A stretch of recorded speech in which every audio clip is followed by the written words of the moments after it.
The secret behind the old man's red baseball cap. Everyone at the warehouse called him Old Man Miller, and honestly, we all kind of steered clear.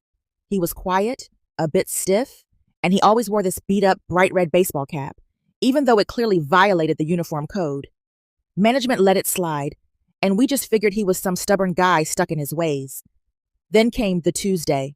Every year, on the second Tuesday of October, Miller would walk into the break room and set down 3 dozen glazed donuts from that expensive bakery downtown. He wouldn't eat a single one. He'd just sit there, staring at the wall, his eyes looking kind of glassy. I finally worked up the nerve to ask him about the hat and the donuts. I thought maybe it was some weird sports tradition. Miller looked at me, and for the first time he smiled, but it was the saddest thing I'd ever seen. He took off the cap, and I saw a name written in Sharpie on the inside of the brim.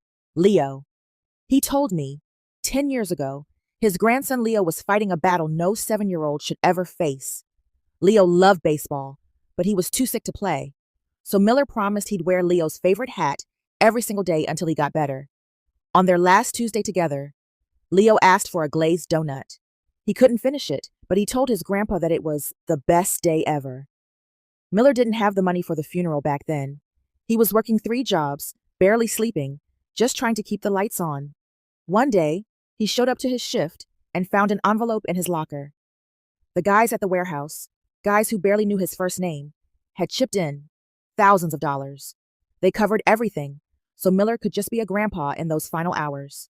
Now, every October, Miller brings the donuts to say thank you to a crew that isn't even there anymore.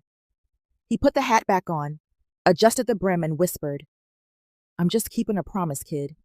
I had to walk to the loading dock just to breathe, because suddenly, that old red hat was the most beautiful thing in the building.